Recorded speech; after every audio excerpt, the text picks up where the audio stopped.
Next is a brow powder, and these used to be quite popular about 5-10 years ago.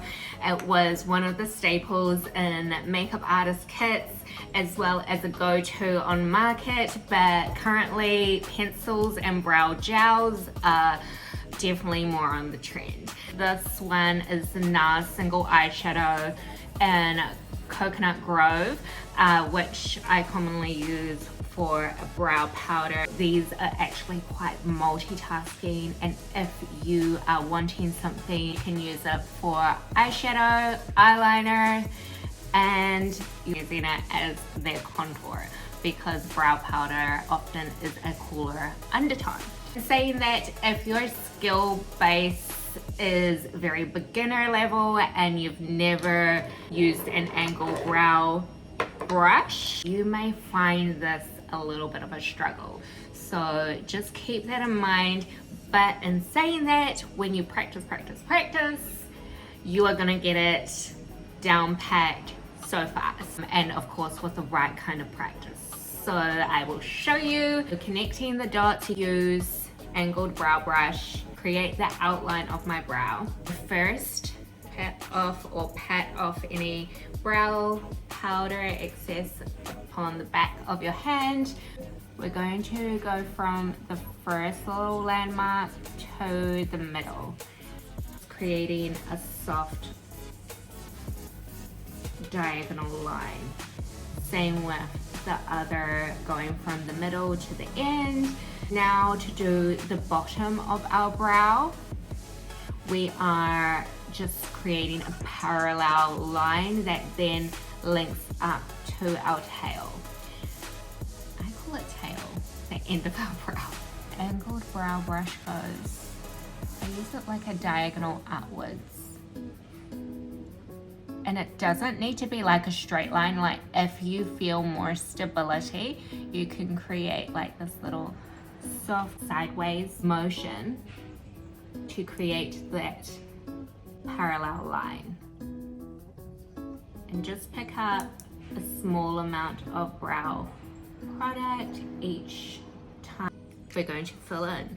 Depending on your style, if you want it to be ombre, you would start further back from about here. If you're wanting like quite a solid look, then you would start from the front. Also think about if you want the front of your brow rounded or if you want it squared off. Start with the brow brush, angled brush at about here. And I'm actually using the side of the brush rather than straight on to fill in the brow. And this is with brow powder. And then as I get to the arch, I then use the top of the brush to then stroke that product downwards to the end of my brow. And just dabbing wherever I feel like a little bit more product should be applied. Turn over the brush to the spoolie, take off these little landmarks. So use a Q-tip. Don't use any makeup remover for this. You're actually going to want to use either your face primer or moisturizer. This one is the Illuminating Face Primer by Mecca Max. Always use a tissue to wipe off the excess from the brush and then go back in.